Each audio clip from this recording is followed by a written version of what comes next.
ඇගේ පැට් එක අඩු කරන හොඳම විදිය මොකක්ද?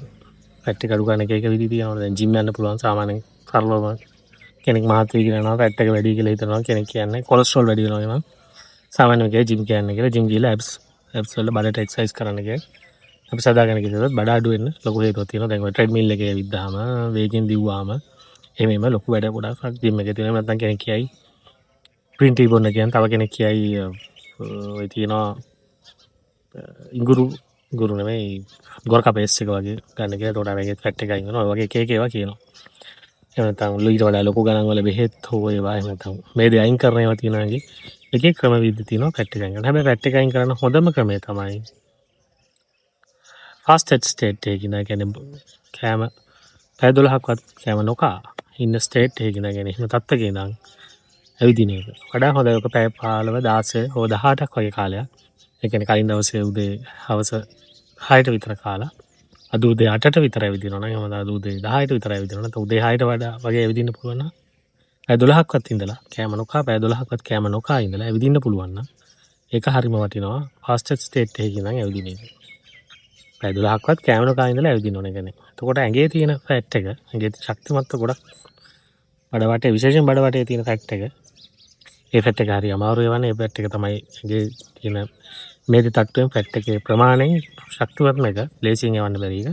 හැබැයි ඒක යවන්න පුළුවන් අර වගේ කෑම නොකා හිටපෙලා ඇවිදිනවා නම් තාම හොඳට ඒ ෆැට් එක අඩු වෙන්න හේතු වෙනවා කියනවා. මොකද ඇඟ ඇතුලේ ස්ටෝර් කරලා තියෙන ගබඩා කරලා තියෙන ෆැට් එක එළියට දෙනවා. එතකොට ඒ වගේම කෙනෙක් කෑම කාලා ඉන්නකොට හොඳට බඩ පිරෙන කාලා ඉන්නකොට හවස හරි උදේ හරි දවල් හරි විශේෂයෙන් දවල් හරි වෙලාවක කෑම කාලා විනාඩි 5ක් 10ක් අතර ඇවිදින්න පුළුවන් නම් ඒකෙනුත් ඇඟේ ෆැට් එක අඩු වෙන්න හේතුව. කොහොම වුණත් ඇඟේ ෆැට් එක අඩු වෙන ප්‍රධාන හේතුවක් තමයි වෙන්න සහායක පාවිච්චි කරන්න පුළුවන් ක්‍රමයක් තමයි ඇවිදින එක. ඇවිදින එක යුනිවර්සල් එක්සර්සයිස් එකක්. එතකොට මනුස්සයෙක් විදිහට ගත්තාම දවසකට කිලෝමීටර් 3ක් විතර ඇවිද්දා නම් සාමාන්‍යයෙන් මම වගේ කියන්නේ කිලෝමීටර් 5ක් ඇවිදින එක කියන්නේ ඉවර 12000ක් විතර අඩි 12000ක් විතර ස්ටෙප්ස් 12000ක් විතර සාමාන්‍ය අඩි 10000ක් ඇවිද්දාම හොඳටම ඇති කියනවා. අඩි 10000ක් කියන්නේ සාමාන්‍යයෙන් කිලෝමීටර් 7ක් විතර. නමුත් කිලෝමීටර් 3ක් ඇවිද්දා නම් මනුස්සයෙක්ට මම හිතන්නේ දවසකට ඇති හැබැයි කකුල් ගේ ඇතුළ ඇවිදිනේම නෙවෙයි. වෙනම පාරට බැහැලා හෝ එහෙම ඇවිදින විදිහට තේරුම් අරන් තමන් ඒක කරනවා කියලා දැනගෙන ඒක අවබෝධයෙන් කරන්න ඕනේ. ඒක තමයි හොඳම ක්‍රමය. ඊළඟට ෆැට් එක අඩු කරන එක තව එක ප්‍රධාන දේ ඇවිදින එක. ඒ වගේම ඉතාම වැදගත් වෙනවා හොඳ නිින්දක් ලබන එක.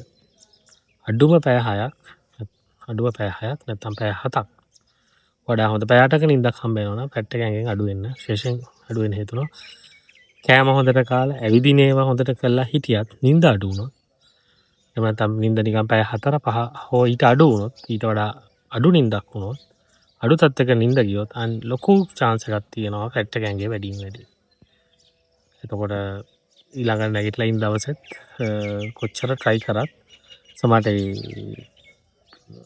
ඒ කියන ඩයට් රූටින් එක හොඳ ඩයට් රූටින් එක නැත්නම් කැලරි ගැන අවබෝධයෙන් කන කෑම පාව වෙනස් වෙන්න කරන්න පුළුවන් නිින්ද අඩු වුණොත් ඊට අමතරව එහෙම කරත් එහෙම හරියටම කරත් ඇඟේ වැඩිම ෆැට් එක නිපදවනවා. හරියට ඇඟට රෙස්ට් එක හම්බුනේ නැති වෙනවා.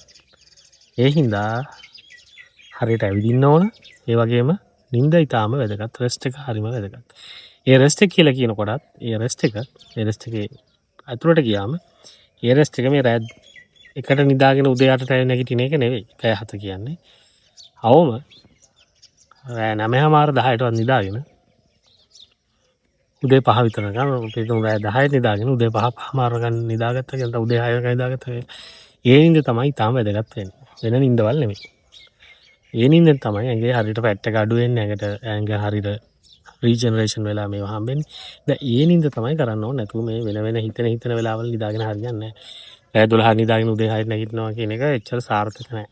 මොකද ඇඟේ ස්ටේට් එකක් විදිහට ගත්තාම ඇඟ හොඳටම රෙස්ට් එක ගන්නේ පැය 10 වගේ වෙලාවෙදී. ඒ වෙලාවේ නිදාගෙන ඉන්නවා නම් වඩා හොඳයි.